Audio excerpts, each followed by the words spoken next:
Okay, good afternoon, folks. What's up? Oh, okay. Welcome back to another week at the State House. Somebody said it's week 6 already. I said, Julie, I can't believe that. Really, I don't know, I haven't counted, but that sounds about right. Fast when you're having. It does, and it's making me very nervous because we still have a lot of work to do before crossover, so. I am gonna give fair warning that there might be longer days as next week and the week after as we're moving into town meeting break, okay? I would like to have a good chunk of what we need to get done by crossover. Hopefully contained in those 2 weeks, but we'll see. So, just a couple of updates. We have, tomorrow morning, I just want to make sure that you saw on the agenda that the first 45 minutes is going to be work time, budget work time. Because, it was kind of an odd time to get a witness in, honestly, and then switch over to recovery day. So we'll be in a joint hearing with Senate Health and Welfare downstairs in room 10. So, just to be aware of that. It's also Disability Advocacy Day in the State House tomorrow. Those two things are happening. And we are going to work on H660. My goal is to vote that out this week. I will say there's some complicating factors on H660. One being making sure we understand, and we may have to have the department testify. There was money in the Rural Health Transformation Grant for recovery residences. And we have an email to that. Did you send that to everybody? I don't know if she sent it to everybody or. You may have forwarded it. Oh, Jubilee wants a Zoom link. I said, Oh, you got it. Okay, thanks. 660. I think it's gonna be. Uh, Time to start bringing my blanket. yes. If you're, I'm not cold today, so if you want. It's just that lower again, yeah. Okay, I'm gonna forward it to you because, actually, she didn't send it to everybody. So there's information about how the Rural Health Transformation Grant dovetails with this. And I think we'll want to be able to ask some questions about that. The other thing I've been made aware of is that the Overdose Prevention Center, the city of Burlington, which you might recall on 660, the OPC there was no funding allocated for that in either the departments or the committees, the advisory committee's recommendations. But they have been in touch and honestly, I think they were kind of a little bit late to the game. They should have been in touch with the advisory committee and submitted a proposal back when the committee was accepting proposals. In any event, it is one of the 4 items that we have committed to ongoing funding of, as long as the funding continues. So they are likely going to be presenting some information. And I think I sent to everybody, I forwarded a copy of the update that was provided by by Tom Dalton, who is the contractor that's been selected by the city of Burlington. So you should see that, and I understand that that will be followed up with additional information that will contain some costs and sort of other updates. So I just wanted to make you aware of that because something that I was hoping was going to be fairly straightforward is turning to be less straightforward. But the goal is still to get it out by the end of the week. So if there's any testimony we need to take, I do want to note that we have, and I'm saying it out loud again today, I'll say it several times, that we're not taking any testimony from any of the proposal people or entities but I've told them they can submit something in writing. So, and the city of Burlington is no different. So we won't be taking any written any verbal testimony from them, but if they have something in writing, then, we will take a look at it and make a decision about whether we will put anything in or not. Yeah, go ahead. Regarding the Burlington OPC, my recollection is we had discussion last year about whether funds already allocated had been spent. Do Yeah, we anticipate that the financials we're still going to receive or have yet to receive from them will not only be what they think their budget is and their needs for the year ahead, but will reflect back on what has been or has not been spent? pretty much said that that would be a requirement. Yes, and as you recall, we did not put any money in whatever bill, I don't remember the number of it last year, that was passed out of here. We put language that said they could come back for BAA. The Appropriations Committee added it in, so they got the second, now had $2.2 million. Yeah. So a lot of money to be out there without anything back yet, other than, a nice update from Tom, but we will be requiring more in order to make any kind of recommendation. So I just wanted to update folks on that development. I'm just checking in. Let me know if you want to hear more from the department about how the rural health transformation dovetails with the request for opioid settlement funds for recovery residences. And they have adjusted their request. And so we'll take a look at that. They've eliminated, I think, number 5, but they've combined 2 other ones. So take a look at that. Okay. We're going to move to now, so I'm going to just call it 766 because that's an easier thing to do. First thing I want to say is, Katie, why don't you join us if you're able to do that? Is that this is still a work in progress. Obviously, it's not at its finished point. And it won't be until we're all done with it as a group. But even in my work with Eric and Katie over the weekend, I ran out of steam last night. So I want to extend my appreciation to Katie because I kind of threw a lot at her and appreciate. I just appreciate you. So we all do. So let's take a stab at this. Did we meet since I met with them? I don't know. We didn't meet as a committee. So let me update you on what happened on Friday. So on Friday, Eric and I met with the advocates and providers to review sort of a construct of a continuum of services and supports, and essentially the sunsetting and the elimination of the GA housing benefit as it stands separate and aside, and essentially looking at that as part of a continuum of services and supports. And got some feedback. HHAB has also sent some additional information, which I'm pretty sure I forwarded to everybody. And then also, or I think it was the other way around. I can't remember who we met with first, but met with the department and AHS representatives, talked about the concept. I think, they're not going to commit to anything until they see something in writing, which I wouldn't either if I were sitting in their shoes. Just, me talking, that would be insufficient for me as well. So,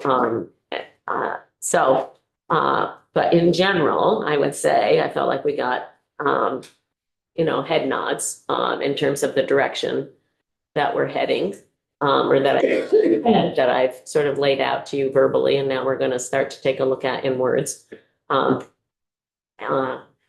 obviously the proof's in the pudding, and have asked, DCF has said they, will be here, and thank you for being here in the room. Appreciate it.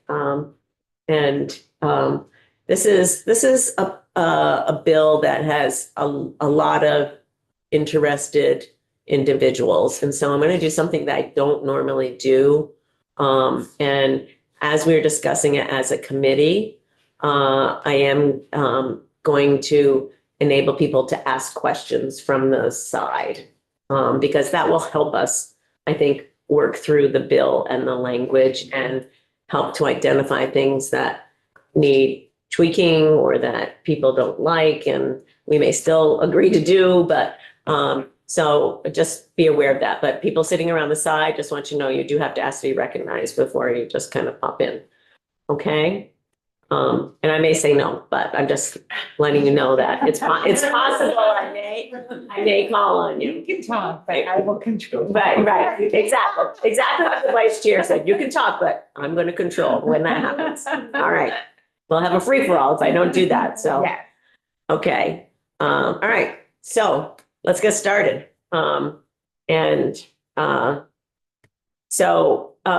I took a look at 594. I took a look at 91. I looked at all of our conversations. I really was reflecting on the history that we've had over the past, many years, actually. Tried to work on something that was going to be as concise as possible, but that also provided the kind of direction that we were looking for. So you will see I significantly reduced the number of findings. I significantly reduced the purpose section. 91 and 594 kind of went on for quite a while about those.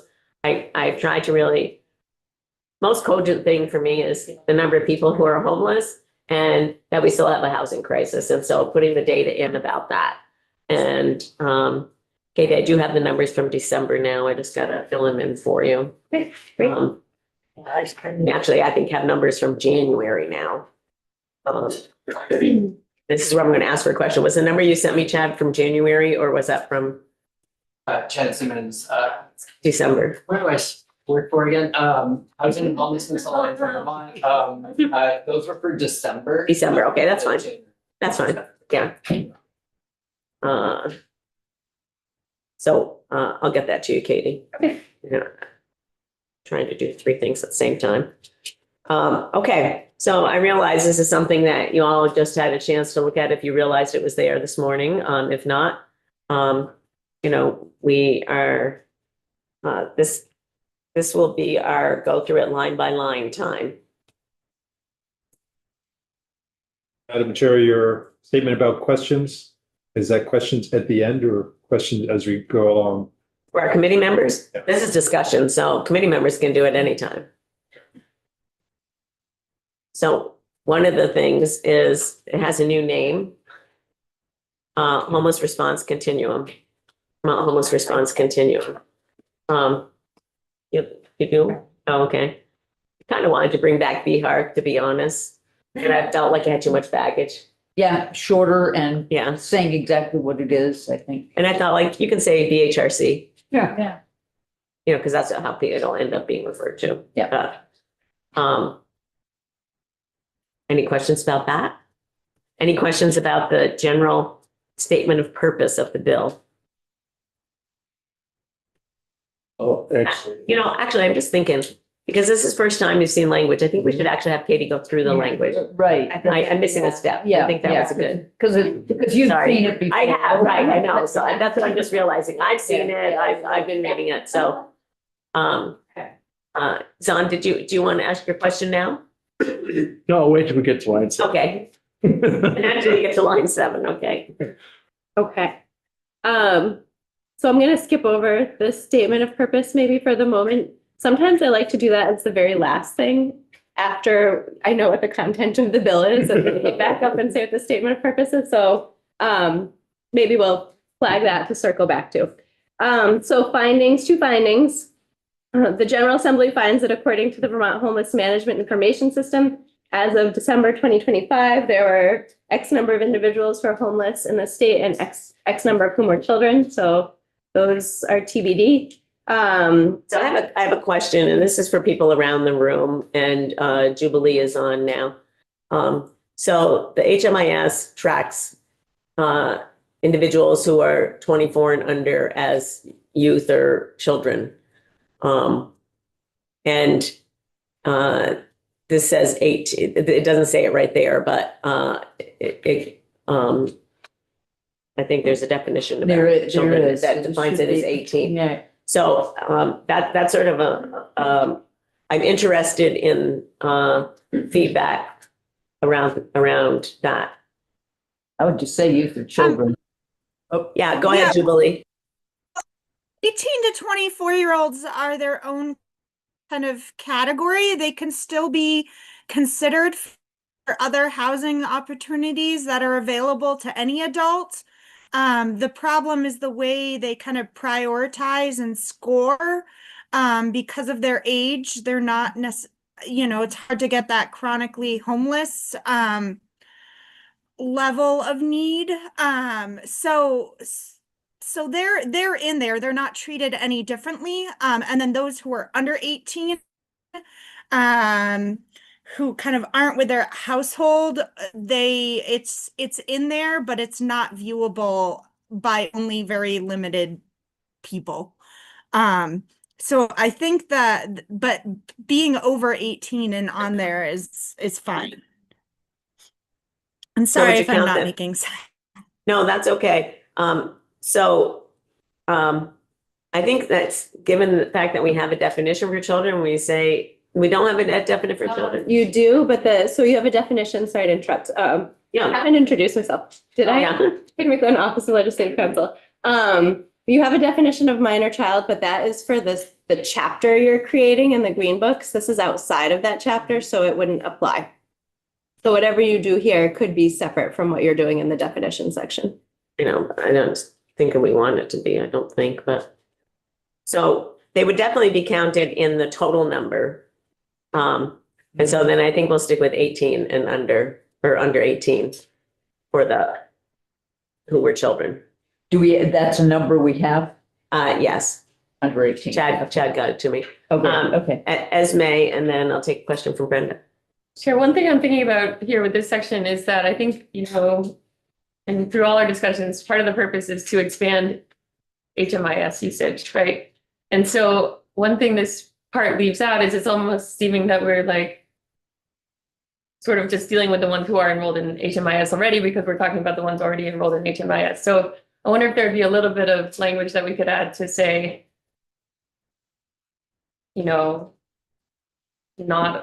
all folks experiencing homelessness are being tracked currently, and that's not the best way to put it, but I know what you mean. yeah, so like this does not encapsulate, the reality of the population that we're dealing with. It's where we're starting from and where we hope to expand. So in terms of better service So provision and all. I think that we can get to that, but not here. Okay. Because this is a finding, so it has to be backed up by data. Yeah. Would it be, That's all right, Brenda. I was just wondering, on the children, school age children are usually still 18, so I'm wondering if it's 18 and under or below 19, that's also how it's, just because that they're still potentially receiving support from the school system. Well, kids can receive support up through their Yeah. 21st birthday, so, That's true. thank you. Okay, so not in the finding section, but I think that it's important to make sure that we underscore that. So Sure. look for another spot for it. Okay. it wouldn't just be a fact if it was included just as a mini clarification. According to blah, blah, blah, comma, which is not necessarily exclusive or inclusive, not fully inclusive, just so that we're not making it like, yes, that's the only fact under that source, but I think that's the implication is this is the number and it may not be a full number. The point in times report, I don't have it memorized, obviously, Yeah. but I'm sure there are people around the room who do. But the point in time report, I think, makes reference to the fact that that's an undercount. Am I misreading that? I'm seeing head nods over there. Sorry, say the question again. That we believe the 4,000 plus people is an undercount, and I think the point in time, I'm just trying to, I'm playing Katie, who always says there's got to be a reference for the things we put in findings. So the point in time report, I think, does say that. Yes, I think there has been some consensus, and I'm willing to kind of encouraging others to chime in, but there's been some consensus that the coordinated entry number is a more accurate data source for understanding how many people are actually in comparison to the point. Okay, well, that's just making the opposite argument. Yeah, Yeah. yeah. So maybe we should just stay with this. Yeah, all right, That, we're getting not there. Yes. So, all right. okay. Okay, go Katie. Keep going. Second finding comes from H91, I believe. The 2024 Vermont Housing Needs Assessment notes that 36,000 primary homes are needed in Vermont between 2025 and 2029, 3,295 of which are needed to address homelessness. It was cited in 91, but it's actually information from that assessment report. So just a mini, Yeah. it's just, if it's equivalent grammatically, there's a readability problem with the numbers altogether. Can it say of which 3,295 are needed? I see Then we what would you're have all saying, those having numbers in a numbers. row, yeah, which I had to read it.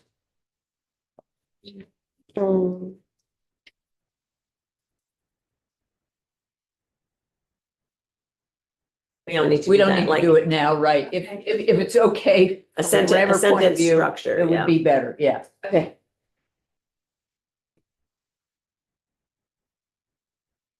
Okay.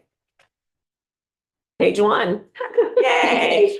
Actually, I'm going to go back to line 7. Okay, yes, go ahead. Go ahead. But I think I see the reason why the title is Vermont Homeless Response. That feels like it needs for me to be Vermont Homelessness Response. It's a response think to it- homelessness. Yes, I think it Yeah. was. Yes. Okay. Thank you.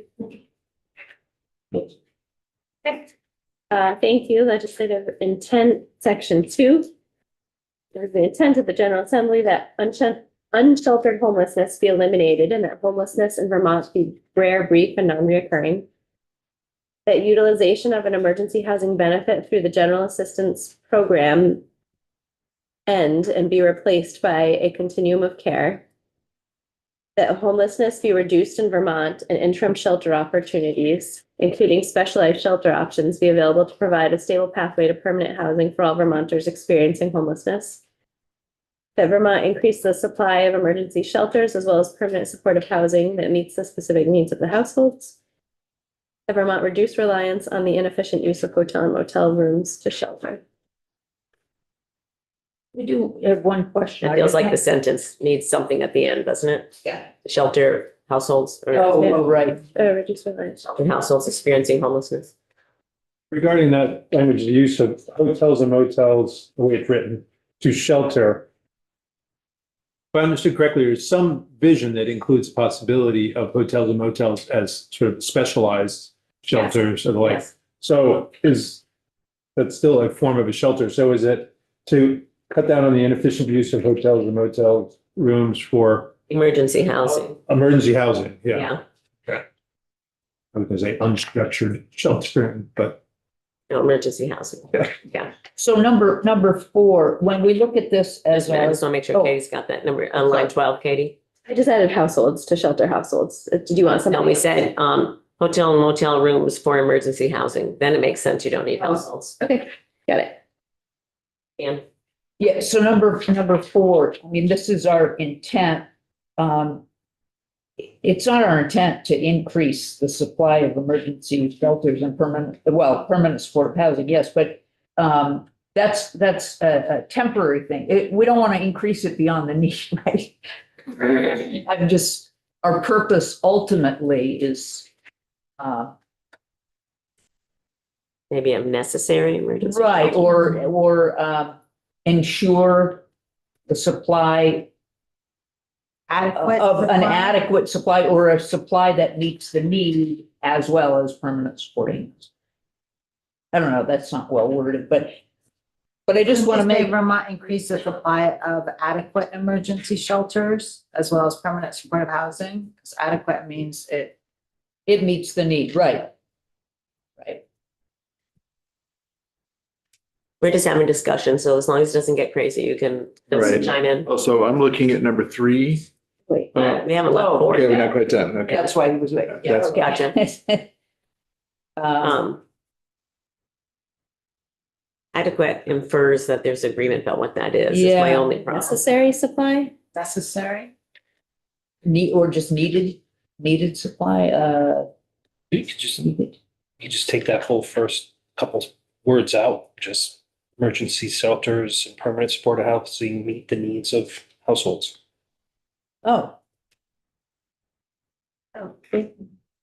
right, if it jointly applies to that meets the needs, that takes care of it.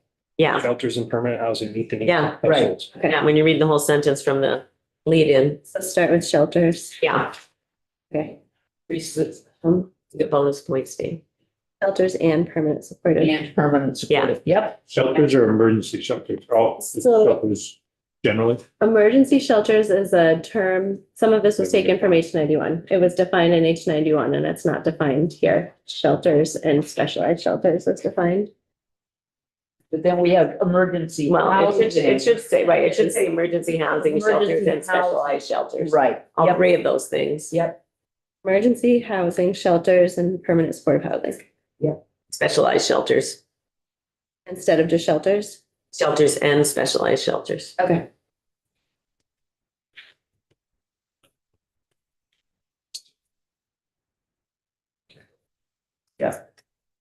Want me to read it back to you? Yeah, It is the intent of the General Assembly that emergency housing, shelters, specialized shelters, and permanent supportive housing that meets the specific needs of households. No, this doesn't work. Needs a verb. it still needs the Vermont increase at the start.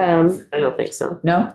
No, I think we can fix it at the end of the That's, sentence. okay, right. You'll fix it at the end. Yeah. Okay, number 3, son. I just, it strikes me that, that the words homelessness be reduced. It's not exactly the same as number 1, but it might be duplicative. And could we just, start somewhere else? Homelessness in Vermont feels duplicative. Oh, right, you could just start with interim shelter opportunities, because you've already said homeless be rare, brief, and non-recurring. Number 1, Well, then maybe what you're combining is 3 and 4. maybe, there you go. Well, right, Except for getting rid of the homelessness be reduced in Vermont. right, yeah. Oh, right, and yeah, or just 3 being interim, is interim and specialized, and then that's why 4 was just emergency shelters and Well, I think, permanent. I think we can combine. Combine them. I think, Yeah, right, yes. I think we can, Katie, get rid of the lead-in statement on number 3, because I think Zon's right, that number 1 takes care of it. Yeah. And then sort of combine the intent of those 4 levels of They're kind of like support. saying. Okay, Yes. yeah, they are What kind you're of saying the same describing, thing. there is the continuum of care. Yeah, Yeah. So that's part of the intent. Maybe Yeah. those Yeah. words should even appear. Could we say the 4 items that we've listed before, emergency housing, shelter, specialized shelter, and permanent supportive housing, be available to provide a stable pathway to permanent housing for all Vermonters experiencing homelessness? Would that work? Yeah, I mean. Works for me. instead of- Yeah, Get that's rid fine. of 4. Eric? I was gonna throw something out, just going through, transition emergency responses towards housing focused solutions that reduces the incidence, duration, and reoccurrence of homelessness. Maybe we should just refer to the continuum of services here, That's what I was. because then we get, That's where that, all that. You don't have to first- list them. you don't have to list them, Yeah, right? yeah. There's a good continuum. What you're getting at is the prevention and diversion part that's Yeah. not included in these statements. Which it should be. Right, yeah, I'm agreeing with Yeah. Eric. I don't agree with the words he said, but I'm agreeing with your intent. Yeah. It's working on 2 paths, I mean, 2 concepts. One is the services we're requiring, and then the housing piece, which, yeah, if the housing doesn't exist, we're not gonna be able to offer the services. So I think that what we focus on is that there's a development of a continuum of services from prevention and diversion through permanent supportive housing. Or we don't even Well, need the to, we don't even permanent need to housing. say, Okay, we don't even need to say a title, just talk about the continuum of services. Continuum of For services. people at risk of or experiencing homelessness. Okay. Do you want to The combine? notion is the notion is the continuum, not the individual services now. Got it. Could we use 3 and say continuum of services be available to provide stable pathway to permanent housing for all Vermonters experiencing homelessness? Okay. And get rid of 4. Mhm. Okay. Right, because even diversion and so forth is It's part part of of the a continuum. stable pathway to permanent Can I housing. it's part of the rewind this continuum. for a moment? The point in time report in 25 does talk about that this is a undercount and it only reflects people who engage with our state's shelter service providers. So if we want to include that language about undercount, that is referenced. I thought in the that it point in did. time. Yeah. Yeah, in the 2025 and 24. Representative, you're correct. I'm sorry if I wasn't clear earlier. The report did indicate that coordinated entry is oftentimes a better way of. Well, that's what we say already, because that's the homeless management information system. That's what we say already. And what that point in time report says, that even Yes, that is an I'm sorry. undercount. Yes. Okay, So So- we can use in that. We can first- reference we the can reference 2025 point in time survey. 2025 point in time and maybe. Indicates that this indicate may be an that it's undercount. I think that would And be. findings? Mhm. Okay. Because we have a cited source. Yeah. So could somebody please send me that? Um. So say something like this may be an undercount because we also have data from the point in time count. Okay. So I don't even. I'm not sure that's, Based on the point in Point in time. report, this may be an undercount. she'll see when she sees the language Yeah. in there. May, I feel like isn't even a necessary word there, but Is, because, what it, yeah, I mean, because we haven't captured anyone, it's impossible to capture everyone in base. But we can get precise language. and if we're citing a source, the source says it is an undercount, right? As opposed to may. The source says we have long known the PIT number is an undercount as it reflects only the people who engage with our state's shelter service providers on point in time count day. So we have known, that's, not we. that's different than what we're saying. That's saying the point in time is an undercount. It's not supporting the concept Right, that right. HMIS's number is an undercount. That's what Chad was trying to say. Yes, yeah. I got you now. Sorry, maybe I'm skipping. I know I got you now. It took us a little while. So we're get back to going. leave this We're back as is. to- Back to leaving it Yeah. as is. Never mind. All right. I'm just trying to find a way to include that in. Yeah. It's called market. Okay. All right, that's all right. This is what this process is always about. You move one step forward and 2 steps back, and then you move another step forward. So it's all good. Okay, I think that we're on to the section 3. All right. It is the purpose of this act to create a continuum of supports and services for households who are experiencing homelessness or who are at risk of experiencing homelessness. And now we've now, because we consolidated under intent, I guess the purpose and intent can be the same. But that becomes a lot like our merged 3 and 4, doesn't it?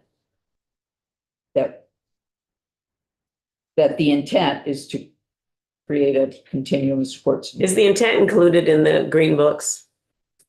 These would both be treated the same. No, not really. So the purpose is not in the green books either? No. Okay. It could be. You could move, sometimes there is a purpose section that's codified. It's not all, it doesn't happen super frequently, but it does happen. Do we usually have a separate, an intent and a purpose? They seem a lot the same.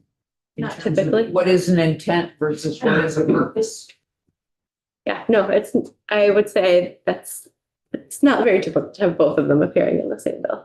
So, yeah, so we might want to just say legislative intent for all of those things or purpose. I like purpose better than legislative. Right, purpose for the start purpose with number 1, unsheltered homelessness. Okay. Look at that. I just did away with the whole section. Yeah, Not really. I know. Section heading. Start. We did away with the word. except that we may have eliminated number 3, the combined 3, 4, because it's really in purpose number 1, right? have to be melded. Well, we're gonna add a little bit more wording to it, but it basically is a combination. I guess the thing that I'm struggling with a little bit in the statements that we make above, that's sort of the end state. You know what I'm saying? And the statements that are in the purpose are what this bill does to implement Yes. Yeah. the end result. Well, the end, yeah, okay. Well, the end result would be we're not gonna use motels at all, right? Ultimately, we Well, have our whole, yeah. if everybody's house. Well, I think based on our conversation, the revised findings are gonna be a lot more condensed and talk more about this continuum of services. Which means the purpose then can be talking about exactly what we're doing to implement. Yeah, I think I want to keep them separate. Yep, no, Katie. no, okay, I withdraw.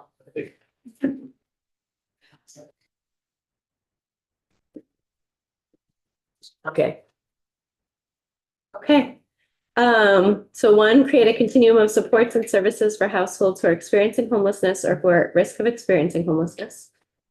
Two, ensure tailored temporary emergency housing assistance is available to vulnerable Vermonters in a manner that encourages efficient and accountable use of taxpayer funds. Three, support self-sufficiency and reduce returns to homelessness by encouraging active participation in developing personalized housing plans. maybe just say through, Through developing, no, through personalized housing plans. through active participation. Okay. Four, establish clear eligibility criteria, accountability measures, and require active household participation. I'm gonna say, let's Katie get through the section and then we'll go back and Okay. dissect it, okay? Yeah, I mean, I just was gonna say we should maybe hold on that till we see whether the bill actually. But anyway. Sorry. Five, expanding use of alternative emergency housing models in partnership with municipalities, nonprofit community-based providers, and private landlords. Six, integrate supportive services to assist households to achieve permanent housing stability. Seven, establish transparent accountability measures, reporting requirements, and oversight mechanisms. Eight, create program efficiency and promote maximum flexibility in administering services and supports in the continuum. And nine, create a diversified system of emergency housing options, such as shelters, specialized shelters, shared housing arrangements, post-home models, master lease agreements, and rapid housing replacements that provide cost-effective, sustainable, and supportive outcomes to participants. Okay, now let's go back. Any comments about? Any words? I do have a question. Yeah. Does number two and number 2 and number 9 feel like they're the same, just from different vantage points? Is that possible? One's tailored, the other's diversified. Sorry. Yeah, that's what I mean. We're talking Number two about. is more about taxpayer funds. Yes, there you go. Number 9 is about meeting the needs of participants. Right. I mean, we could be more succinct in saying, well, I don't know, I think I like it the way it is. Yeah. It's about taxpayer funds. Right, that it be Well, efficient in the use of We want funds. that there. So I would just say something like, it's the purpose of this act to create a program that encourages efficient and accountable use of taxpayer funds. Addressing homelessness. Yeah, Rather than being, like, I think that the first couple of phrases kind of throw me off there. I Yeah. agree with Vaughn. I think if we want to say as taxpayer, like, let's just say the program should be cognizant of and Or should be available to vulnerable Vermonters in a manner that encourages, the program. Yeah. Right, but start with just the program. Give specific words. Are we looking at 2 or 9? Just It's 2. number 2. Two.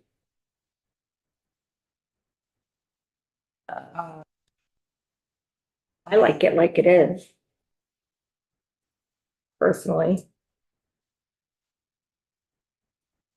Ensure the continuum of whatever we call it, ensure the whole program, that, what is the program called?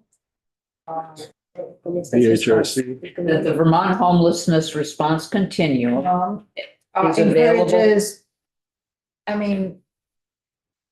Well, we it just it said- is available in a manner that encourages. But leave out the tail. The need is available, isn't it? I mean, creating something that's gonna be available to vulnerable. We're on number Vermonters. 2, Brenda, number 2 on page 2. Oh, I like to like At the it. bottom of page, on line 17. Oh, I'm here. I just thought, I didn't. I think Yeah, it's I like speaking it to an like it is. audience. I think that's speaking to an audience, and I would agree that the language, I think, sets forth the intent of, for the taxpayer dollars. As is, are you saying? Yeah, that's- Leave it. Yeah, Yeah, I would just recommend removing the word vulnerable because we're developing a continuum of care that is everything from prevention to retention. Okay. And just leave it with available to Vermonters. Yes. right. That That makes sense. I didn't get Yeah. that. That makes sense. Cause not everybody, yeah. I like that. Will somebody summarize, because all I know right now is that we're leaving it as is, except for taking out vulnerable. That's right. That's pretty much it, yes. That is. Well summarized. And there's way too many odds in there, so I'm not. You're not gonna say it out loud. Okay, gotcha. I would say in both 4 and 8, no, 4 and 7, we're referring to accountability. Mhm. And I think 7 could probably use greater specificity, that it seems like we're talking about accountabilities of the providers and the state, those who are providing the programs, whether that be a community partner or the state. And it's just, I think that could be clear. Yeah, I think there's sort of Thank you, Esme. between the lines, 4 is about accountability of participants and Right. 7 is about accountability of providers. Yeah, I just think. And the Yeah. system and the department. Yeah. The department, the whole Yeah. thing, the system, the accountability of the system itself, right? Because that's truly a data-driven statement. Establish transparent, accountable measures, reporting requirements, and oversight mechanisms. That's Yeah. data-driven across the board, whether it's participant, HMIS, state. So just, you leave that phrase and add and oversight mechanisms for providers So- and the state and the department. I think we leave it general and we take out on number 4, we say establish clear eligibility criteria and require active household participation and get rid of accountability. Yeah, measures. because those are that is the accountability. It would, they can be We're covered in number addressing- 7 yeah. too. Yep, Yeah, yeah, we're addressing accountability in 7. so Yep. We don't need it. We don't need to twice. be called out twice. right. You got that, Katie? Yeah, Oh, for, establish clear eligibility criteria and require active household participation. and do we have a change for 7 yet? I think we're leaving it as it is. Okay.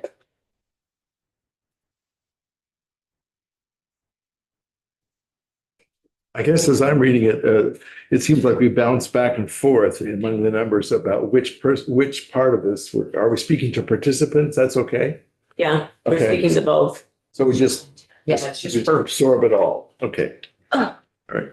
Okay. Okay, I'm gonna move us on. Keep going, Katie, to section 4. Okay. This is where we, Stop, it's only because it appeared, there's reference to home models, and I don't recall that being a concept we discussed. It's where prevention and diversion come in. So there's gonna be a whole bunch of flexible funding down here at this end. Yeah. It's just putting out there that these are not the only, these named components in this bill are not the only things available for our community partners and DCF to utilize. So is host home referring to the place where someone may be currently and keeping them in that setting? Yeah, that could be part of diversion. But it's not, I'm hosting a homeless person. No. Or it could be, It could okay. be, could be, yeah. Can I explain what the host home model is? Yeah, go ahead, Jubilee. Yeah. Yeah, please. It's used a lot for unaccompanied homeless youth. In Vermont, we don't have a unaccompanied homeless youth shelter. We don't really have the number in any one area to make that an efficient use. So instead, we have host homes that are commissioner designated shelters for youth, where we have volunteers who are licensed and go through trainings. And so when a minor who is separate from their family is in need of emergency shelter, they go and stay with the host home. But it's still kind of emergency shelter. Thank you. And it could be for people, as Jubilee just outlined, but it could be for an adult. It could be for, Yeah. you know, somebody, this is what we had talked about last year somewhat in terms of some of those sort of informal arrangements, low-cost informal arrangements, like somebody needs a little bit of money in order to be able to rent a room in somebody's house. That could be a host home. Could be, yeah, I'll sign up and I'll host somebody, but I need a little extra money for utilities or, you know. That'd be support also sort of for a kin arrangement. Myself and my 3 kids need a bridge for the next 4 months. My sister will take me in, but Yeah, I could use a little financial support to help make that arrangement happen. yeah, those are things that happen now. Okay. Thank you. And thank you for bringing that up in my head. I want to say this out loud, so for people in the room and the people who are listening, and we heard testimony from people like, well, we already have this, or we already know this. Part of what this bill is intended to do is to codify some of our current practices, as well as to identify a continuum of services, okay? So it's not like saying this is all brand new, because it's not. This is codifying in statute, because right now, we don't have anything in statute really, other than just the mention of emergency housing in the GA statute. So I think that, I just want to say that out loud, because I know that we had some witnesses that say, well, we already do this, or we already have requirements for this. I'm like, yes, I understand that, but we don't have it in statute. And statute is harder to change. And so this is putting out, it's up to the legislature to establish policy. This is putting out the policy for the state of Vermont. We also, to that point, don't have it in a statewide program. And Correct. that's what this is doing, Yes. right? So It's it's like, setting up it's the great that framework. people are Yeah. already doing this, but this sets up the framework to have like, standard, kind of consistent practices across the state. Yeah, I like the consistent, having it all in place. Yeah. On the host homes, which I like the idea of, I'm wondering what Jubilee described for youth was some sort of training. Would this be a little less formal for adults On the host on home. the host home? I'm just wondering what you're envisioning. What I envision is something that is going to work for people. Flexible. Okay, so I mean, it doesn't have to be the same formal training or okay. But they would have to be qualified, like a foster home. I mean, they wouldn't just. If it's for- Go to anywhere. Oh, no, right. This is not, Somebody in a bad situation. yeah, no, this is not for, Oh, okay. youth that are in custody. This is not. No, but even adults, some adults might want a shelter and you don't want to put in a bad situation. One person at a time. Are the homes checked? So somebody doesn't say, I'll take somebody in it, not just for the money and not be a good home. Are they going to be qualified or checked?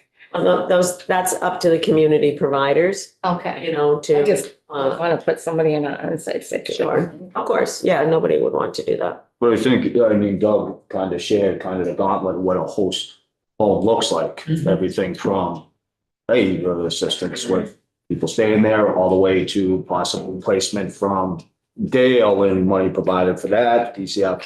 So I think Doug put kind of.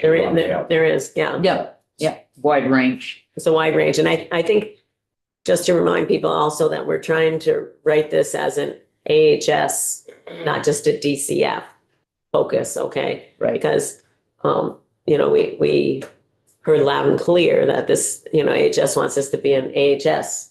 And we do too. I mean, we've done that. So, okay, are we set for right now? At least we move on to definitions? Okay. So I realize that I have homeless instead of Vermont homelessness response throughout, so I will catch that and I will change it. That's on line 16 and 18. Mhm. Then we have so we're creating a new chapter in Title 33. And then we have a couple pages of definitions.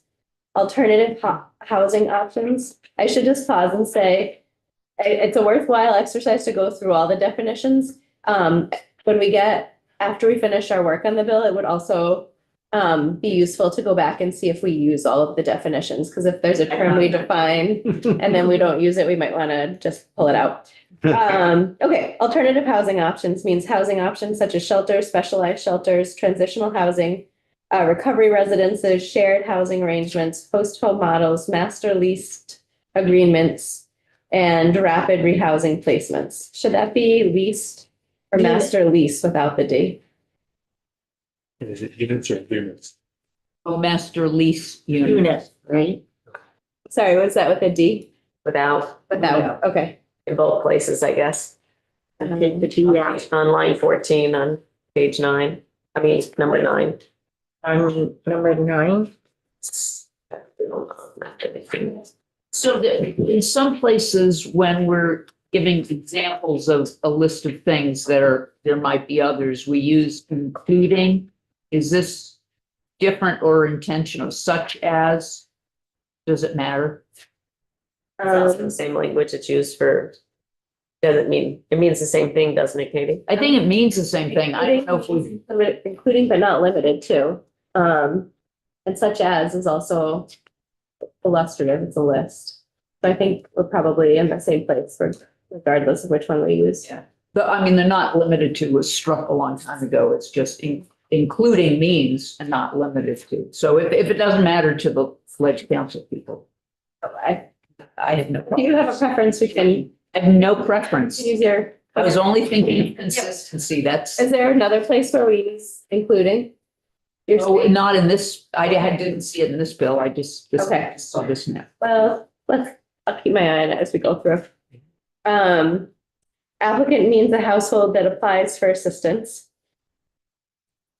At risk of homelessness means precariously housed without sufficient income, resources, or support to prevent homelessness. Is that a HUD or state of Vermont definition, or does it appear elsewhere? It's loosely around HUD definition, but I'm gonna refer to Lily for that. It was last year. Yeah, I think that's what Tricia was saying. It's usually based on the HUD definition without going into the specifics of the HUD definition. Case management services means individualized supports connecting households to public benefits, healthcare, employment, and permanent housing or other services. Coordinated entry means a standardized process to assess needs, prioritize resources, and refer to households to appropriate housing interventions. Department is DCF. Sorry, is that prioritize the resources the person needs, or is that prioritize resources among different people trying to enter? People are prioritized. It's, I think in how it's used here has been housing providers. Assessing what the needs are and therefore how to prioritize resources based on the different levels of need. So I'm gonna say essentially more needy persons get prioritized. Okay, that's yes. needy. Okay, that's what, right. That was my understanding from the explanation of coordinated entry. And so that's consistent. Yeah, thank you. You want to say assess household needs, standardized process to assess household needs? Keep as is. I didn't, I think it's fine.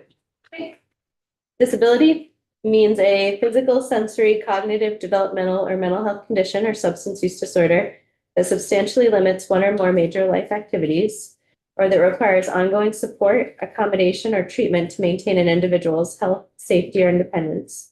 The term includes chronic or episodic conditions that significantly impact daily functioning, regardless of whether the individual is receiving or is eligible to receive federal disability benefits. I think it is a good definition. I don't know if we have, the question I had in my mind as I was thinking about this is whether or not this definition is consistent with how the term disability is used in other places. I mean, this is a broad definition of disability because it's meant to include, it's not like by department where disability is defined at Dale differently because it's only for those people eligible in that department. I may have missed it on my first read through, but I didn't spot where we actually use it. Statute. And Well, I think it's because we haven't gotten that far yet. okay. Okay, all right. Before we leave this page. Yeah. Number 4, case management services. And we've had this discussion about what does that mean? And we talk about it often in the way of coordination of services. We want to use this as an opportunity to ensure, because right now this means individualized supports connecting households to public benefits, healthcare, employment, and permanent housing or other services. It could be interpreted simply as sort of an entree to applying for the same, just getting a benefit, but I'm not sure it includes the breadth of the coordination of services that we talked about. I don't know if we just finished the sentence by saying in coordination of the same. I don't. It's a point that you, Madam Chair, make that I like. Yeah. About what we really mean by it. Yeah, yeah. And I am thinking about this in terms of it's, the intent is also for the sort of post-placement follow along. Yeah. The case management is required. If one of our data points, which it will be, one of our data points is to reduce the number or percentage of people re-entering homelessness. Ongoing case management is a really key function in that. Yeah, we don't want to just connect them with these Yeah. things. We want to make sure that they stay connected. Or, yeah.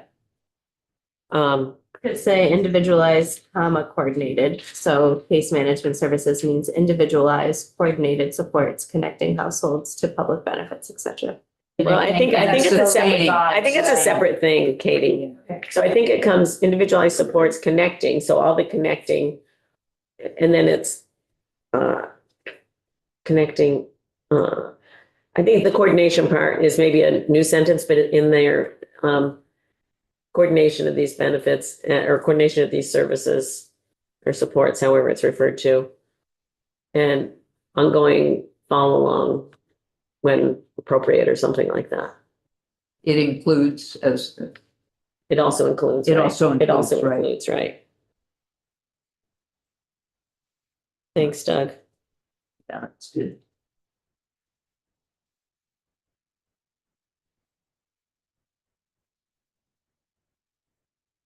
What about just sticking the word coordinated in front of public benefits online? No.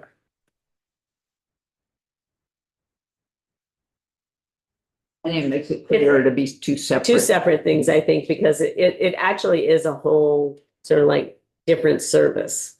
That coordination piece from the connecting and particularly the follow along. Would the word retention be helpful there? To retaining housing, I mean, in terms of that. And follow up for retention of. To promote Another- retention. Yeah, A go ahead, term we Jubilee. use in our, the term we use in our HUD youth homelessness demonstration projects is aftercare. And that's just kind of it accompanies the housing retention, the follow-up, any additional like support navigating crises that may come up even after they're stably housed. So I don't know if we're. And that's under the Meltdown case from- management, Jubilee? Yeah, yeah. Okay. That's good. I'm Just good with known that. as aftercare. Okay. Okay, where would that go? So to summarize, number 4 would have 2 sentences now instead of 1. It would say case management services means all of those things, and then it would say it also includes coordination and ongoing aftercare, coordination of services and ongoing aftercare as necessary. Something like that. Yeah. Might not be those exact Ongoing, words. right, Yeah. ongoing may be duplicative of aftercare, but Just True. be coordination and Aftercare is necessary. Yeah. Any other questions or thoughts on that page? As, it sounds like it's a universal term, so, but yeah, just making sure that everyone is on the same page about What it. aftercare is. Aftercare seems like a medical term to me. Yes, there are many other associations. Yeah, just old time, yeah. It seems like other services would encompass that, wouldn't it?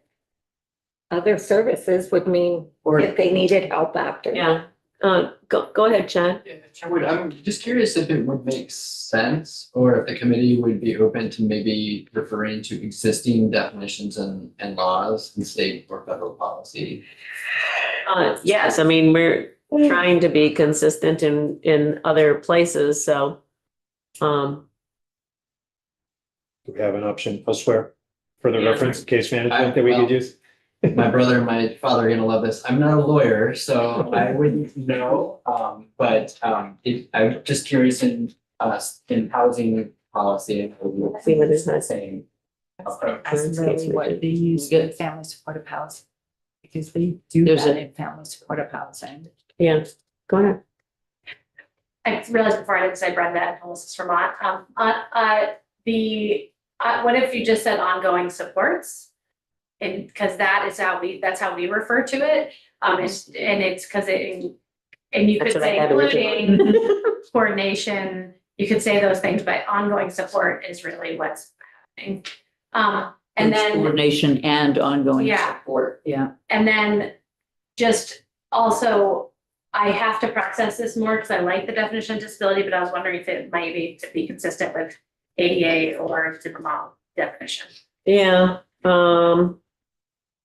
that's why I was asking about Yeah. other definitions of disability. It's not, it contains elements of the ADA disability definition, but it's not exactly Right. that. And I think that we should cross-reference just to see where the differences are. Because the intent would be, if we're, going to ask for a thing like special accommodation, then it is based upon the ADA, obviously. But I think you're trying to extend it, like the episodic conditions. That's what I said, it's not going to be exactly. Are not necessarily. That's like somebody having surgery and doesn't. Is leaving the hospital Yeah. after surgery would Yeah. not be a federal Right. disability because it's short term, and yet we're trying to cover it. That person during the pendency of that is. Temporary disability is covered under the ADA definition, so I think, I have to look at it down here, but yeah. Great. Can I just add to, I like the ongoing supports as language, but maybe then putting a finer point on it, that it's ongoing supports to ensure successful rehousing. Yes, yes. Because that's really what- The same thing. Family supportive housing, and Lily, correct me if I'm wrong, but I think family supportive housing uses ongoing housing and tenancy sustaining services to kind of define that like post-placement and housing service coordination. But remember, this is going to be a bill that is cross departments. So why the ultimate goal and the use for these resources is around that tenancy stuff that you just talked Yeah. about. Then I don't want Dale, for instance, or DOC or DMH to be thinking that, well, that's the only kind of case management that it's only related I to see what you're housing. Do you know what I'm saying? saying? And what we would see is somebody transition from this caseload to like an ongoing choices for care or Right. ongoing DD caseload or ongoing DMH caseload. They wouldn't necessarily always stay on this caseload, so hopefully they would move. But if we're gonna have other elements of AHS involved in providing this service, I think we need to be a little bit broader than just the tenancy definition. Yeah, that makes sense. You know what I mean? So I have a note, Katie, that we should check ADA definition just to see that we're not leaving anything out. I know it's going to. Yeah. And I didn't know honestly that there was a ADA definition for temporary disability or whatever. Yeah. Yeah. Yeah. Okay. I might I'm not prefer sure we do to and that, try to okay. get from Sarah Like the ADA Lunderville, definition, yeah. from Yeah. Sarah Lunderville, the like full capacity of that definition, because she has it in the Okay, Yeah. okay, we're gonna move on, Katie, to page 5. Diversion means an intervention strategy designed to prevent immediate homelessness by helping a household identify an immediate alternative housing option. We have immediate twice, which bothers my ears, but if nobody else has a concern, then that's fine. Imminent. I had There a we go. question. Yeah, I had a question about diversion, and this definition, and then kind of when it's used throughout. And I'm just wondering, are you envisioning this as kind of within that bucket of the funds that folks use for like security deposits and methods of also getting folks out of homelessness? Or is that another kind of bucket or area that I missed? In my head, but that doesn't mean that that's the right place for it. I envision that at the, I'm gonna refer to the left side of the continuum, in the prevention and diversion, so flexible funds essentially. Okay, I would just suggest adding then in the diversion, maybe designed to prevent immediate homelessness or quickly resolve homelessness by helping a household identify an immediate alternative housing options. Further down it, yeah, just where it's used, it seemed like it might actually leave people out. So I just wanted to make sure it's clear that it's also for quickly diverting folks who out of homelessness, who just kind of, need that short-term resources to move into stability. Well, I'm just looking at the HUD definition, Yeah, what is it? and it says diversion's a strategy aimed at preventing homelessness. It doesn't say helping people out of homelessness, by helping individuals and families find immediate alternative housing options instead of entering emergency shelters. Yeah, I think Julie, to me, it sounds like what you're talking about is a key piece, but it's not diversion from. Well, it goes on to say, it focuses on addressing the needs of those who have recently lost their housing. Oh, I think I was getting a bit confused as to where diversion picks up and ends versus prevention picks up and ends. And we define number 17, we define prevention. Because as I looked at diversion, it said identify an immediate alternative housing option or maintain existing housing option. It's a term that HUD uses, so Okay. That that's why it's here. gets into prevention. Okay. Yeah, we operate a HUD diversion project, and it's diversion, there's sometimes like a youth comes in and they need help with back rent, so they don't get evicted, and that's kind of diverting them from homelessness. But there may be a youth in an emergency shelter and they're working, they found an apartment, they can sustain it on their own, but they need like the security deposit and a fuel deposit, and maybe first month's rent to get in. And so I just want to ensure kind of all of those are options. If we're kind of getting rid of that former hot bucket, I just want to ensure that all of the ways those flexible funds are used are represented in the language. Yeah, I understand what you're saying. Yeah. I think the answer is yes. And I think that that's kind of to me, it's kind of a matter of record keeping. Prevention and diversion. I know you can't use them exactly interchangeably, but I think getting to what Doug was saying, they're very. Venn diagram. There is a piece where they're together. But if they need to be defined separately, it doesn't. Yeah, I just sent Katie the excerpt from the definition that HUD uses, and so maybe we'll beef this up a little bit to match that. great. So you're gonna do it more to match that, right? It's very close to the HUD definition, but maybe just to be a little closer. Unless you said the word immediate is, I'll look at Crazy. crazy. Yeah. And see what I can do yeah, with it. yeah. I'll put a Okay. question mark. So the answer to your overall question, Jubilee, is yes, it's meant to include those activities. Just quickly, Madam Chair. Yeah. Diversion also refers to appropriate placement, i.e. his example. If somebody is or is referred over to the Rutland Emergency Shelter and during the intake assessment process, it's recognized that they are fleeing domestic violence, we appropriately would divert and refer over to News Story, who manages that level of. That's just an example. So diversion is also about the appropriate It's placement. a bunch of different things. Yes. Yeah. So that's why I agree with the current definition as you yeah, have, because It's the to prevent immediate homelessness. Limit That's right. unintentional. All right, yeah. don't worry. Yes. Don't Okay. worry, All right, you're people. gonna work on it. All right. Okay, All I right. sent Katie the Onward. definition and it includes people who have been recently homeless. Okay. Okay. Thank you. Keep moving. Eligible household means a household that is physically present and intends to reside in Vermont, as evidenced by active participation in a housing, employment, or other agency of human services recognized plan. So I will share with you that the agency is still looking to further identify eligible household. So I know that there's going to be feedback on this from. Yeah.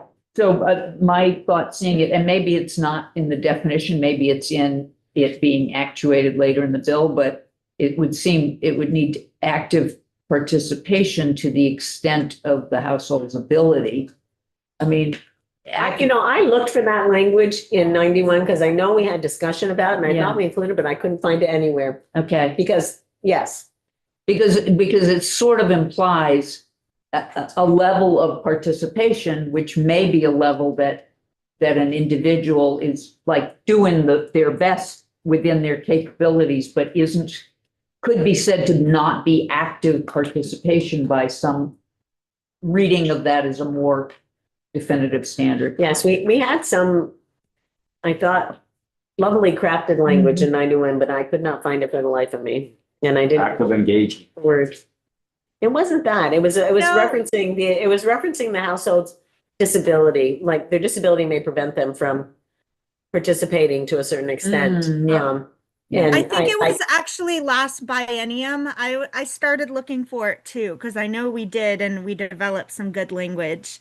So it wasn't in 91, you think it was in the previous version? It might have been in some budget language, or maybe it got stripped from 91, but I know we did come up with good language. I was searching through my emails trying to find it.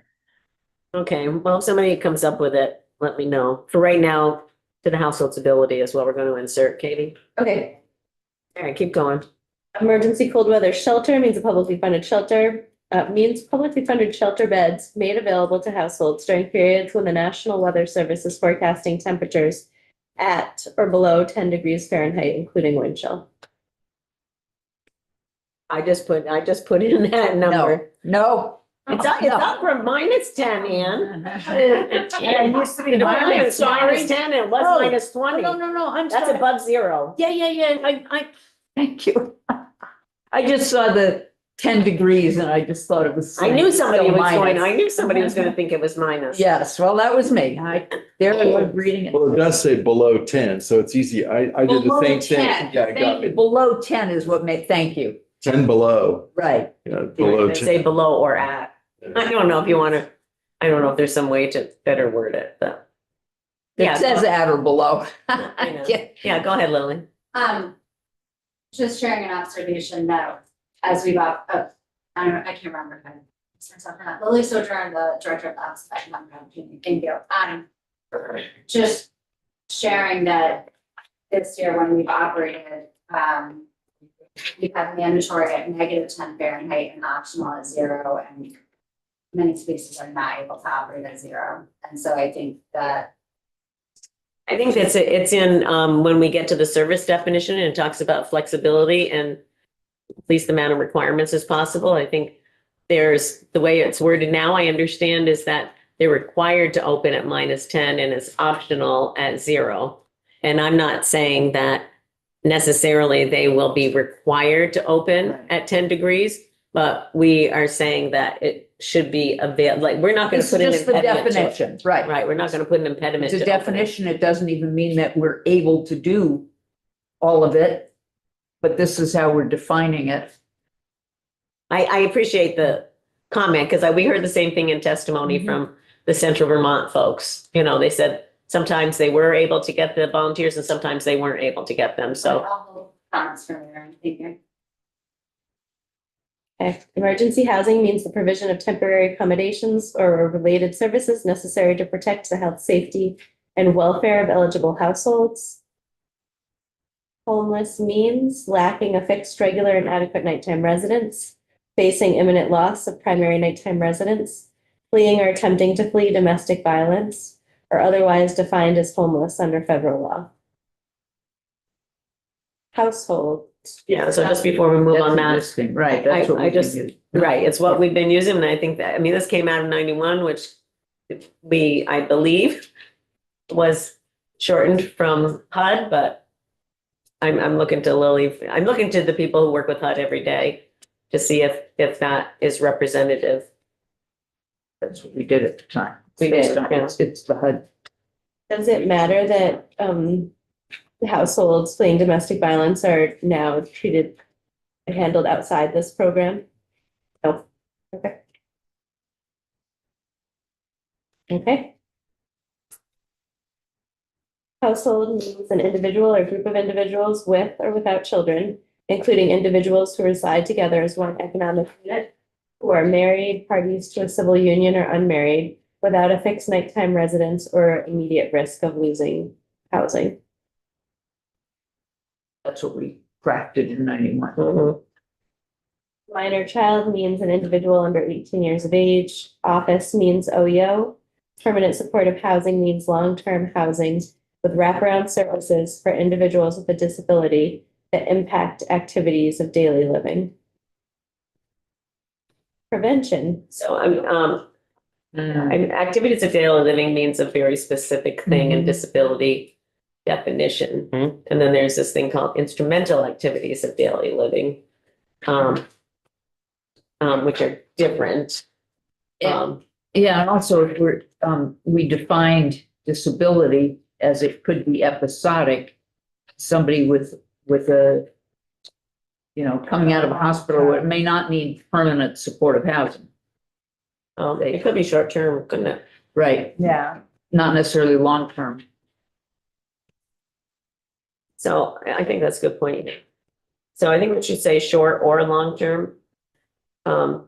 Housing, well, no, we don't want short-term housing. Right, this is permanent supportive housing. It's the definition of that. There could be short-term supportive housing.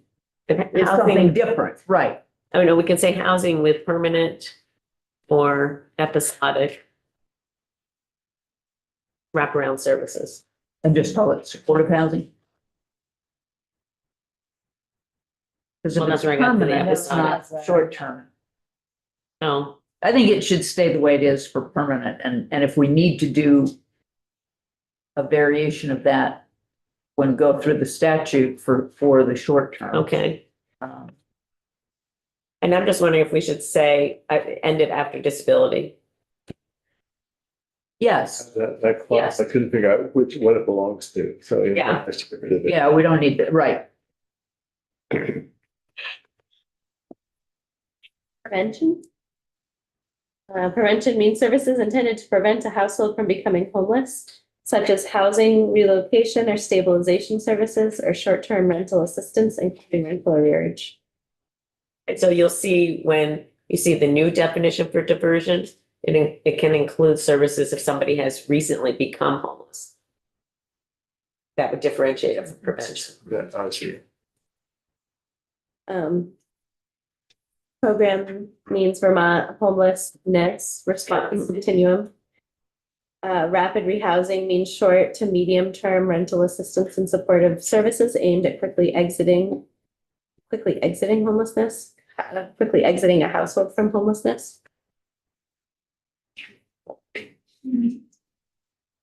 I don't, No, you're. I think it's fine. Yeah, it's fine. It's fine. Yeah.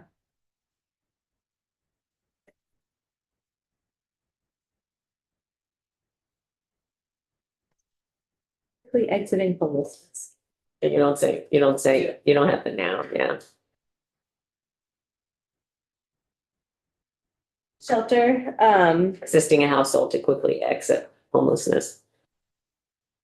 Oh, yeah, too quick. where are you? Sorry. Aimed at 13. And supportive services aimed at assisting a household at quickly exiting, to quickly exit, I can't talk, to quickly exit homelessness. Household.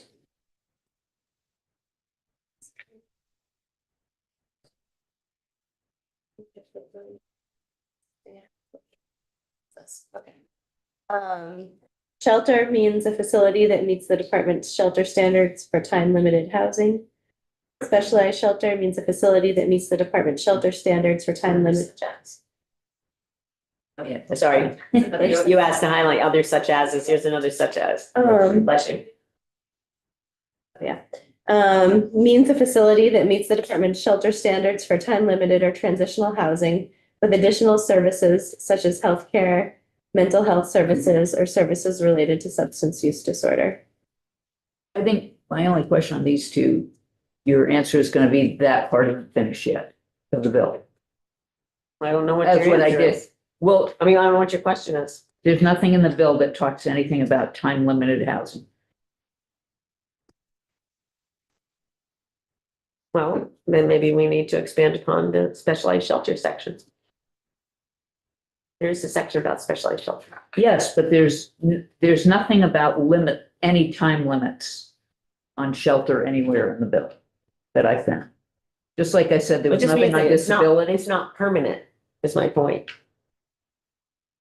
Okay, That's what it's. but it says the department's shelter standards for time limited. Would temporary be more general? Temporary or non-permanent.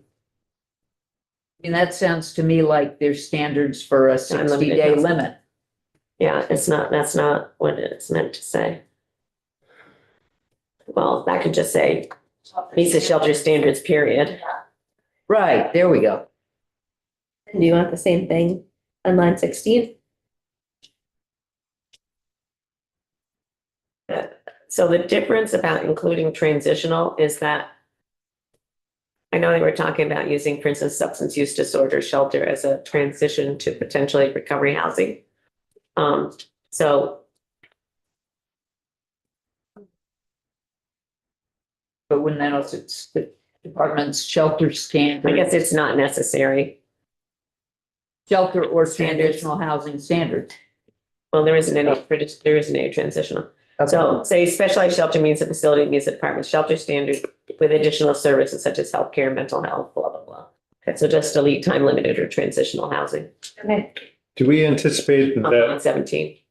the specialized shelter that's providing the healthcare, mental health services, et cetera, will have additional standards, applicable standards? It's possible.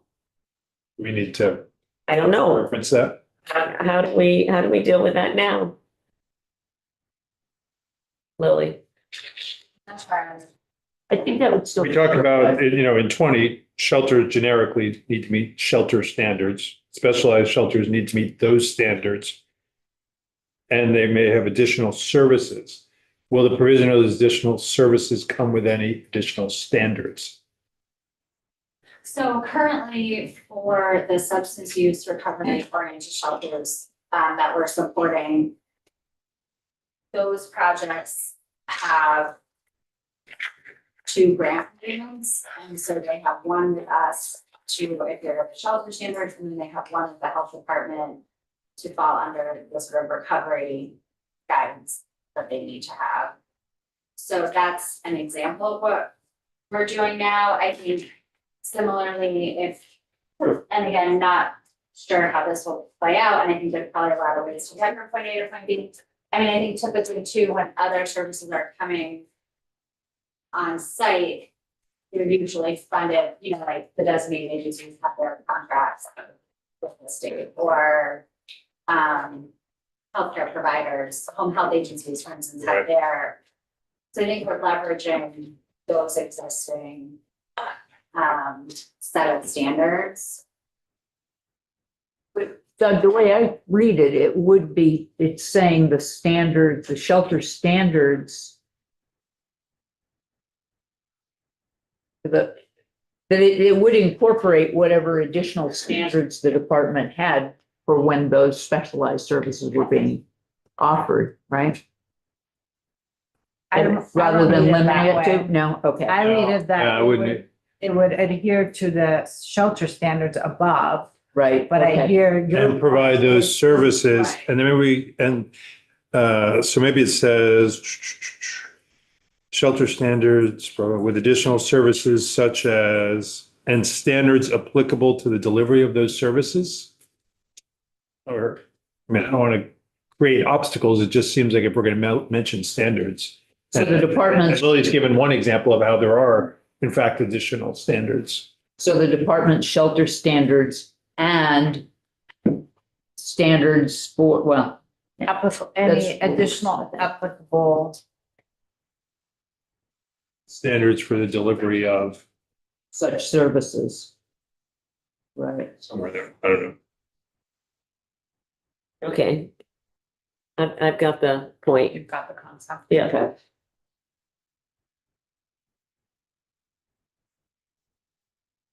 Like, I'm pretty sure we're not gonna pay extra for a shelter that's gonna have people with specific healthcare needs, and most likely is gonna require some nursing level of care. Right. So the But I standards don't. have to be met. Yeah, well, they don't exist.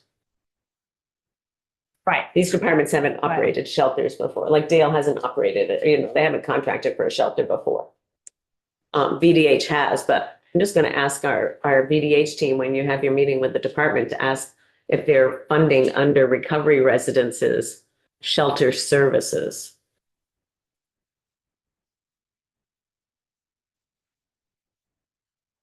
And They're funding some of the shelter, the staff who are on site at the recovery oriented shelters to get Yeah. their grants. yeah, I'm just trying to figure out if it's coming under their recovery residence money. And if they, like, we've been promoting, I'm gonna use the wrong initials, but I think it's VTAR. National licensing for Yeah. recovery residences. Yeah, Interesting. yeah. They're-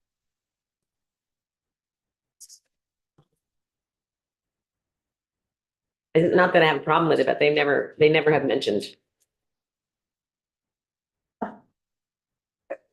That's nice. Thank you.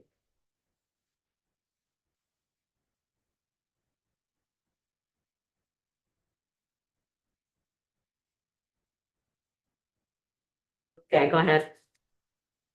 Supportive services means individualized supports that assist a household in obtaining and maintaining housing, including intake assessments and services for diversion from homelessness, household needs assessments, case management, individualized household plans to address identified needs, housing navigation services, assistance obtaining and retaining housing, including financial assistance, landlord-tenant outreach, education, and conflict resolution.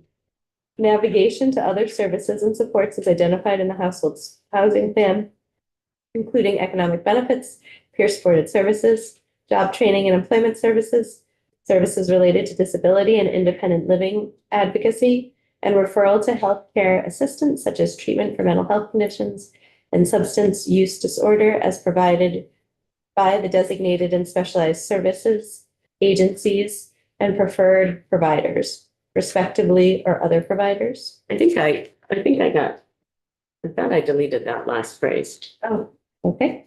And we say including. Now we're using including. Anne's got me hypersensitive to including versus such as. Okay. I think it's because we say such as later on in the definition. There, yeah, when I'm thinking about it, not just in the definitions, I think I use such as, in some of the more substantive sections. Okay, so where am I deleting? Okay, Referral. line 13, right, as provided by the DSSSIs and blah, blah, blah. Oh, right, we don't know. Yeah, Yeah. I'm not really, Okay, We don't have to narrow it. yeah, and substance use disorder. yeah. Okay. And the last subdivision was progress, monitoring and interventions. So does this solve all of our angst over case management services if we just go back to page 4, line 8? Case management services means individualized supportive services, because we've now talked about all the things that supportive services, which is connecting them to public benefits, healthcare, employment, and takes care of all of the quote aftercare.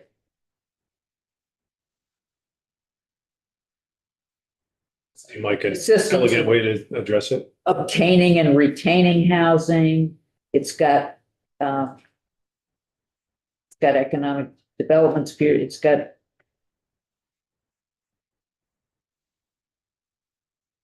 Is it weird to refer to a definition as part of another definition? Nope. It is assists the household in obtaining and maintaining housing. And it. So how is it different? They're different. Why are they? Well, because these are the services. Case management is that you're working to deliver them, and this is what the services mean. So case management means Is the delivery of. individual, right, individualized, right, individualized, or supports, individualized supported services. Okay, Okay, yeah, that's fine. That makes sense. so I'll get rid of the rest of that sentence and the second sentence that you added. Yep. Okay. Do you think, I'm wondering if something that was a barrier to housing for a specific family, every family being very different, every person being very different, like, do you think it would be this specificity, however, not including whatever that random thing may be, would be a deterrent for addressing that other thing? Like, for example, like accompanying like fair hearing trial, or, or if one of the barriers to housing, like in a nursing home, is because they have a tobacco addiction or nicotine addiction, like all these random things that might not be included here. I just want to make sure it's not deterring case management from being Assisting with open. those things? Yeah, being open to, Well, it says, right, we may need or other, Well, it says individualized household plans to address identified needs. and that assists in obtaining and maintaining housing. The term including. including does not mean limited to. No, it's, Yeah. it's explicitly legally Yeah. means, these are just examples. I just want to make sure the interpretation wouldn't be a deterrent from Yeah. expanding Right. beyond what it was listed here. So thank you, that's helpful. Last definition, unsheltered homelessness means sleeping in a location not designed for or ordinarily used as a regular sleeping accommodation, such as a car or tent. I added those last two. Oh, you want to add examples? Because then you could say. Or a house that would be condemned if anyone inspected it. Or Ian's sister's house. Oh my God. That's what she's meaning. Yeah, okay. Now is a good time to take a brief break. Oh, yeah, it's starting. Okay, so let's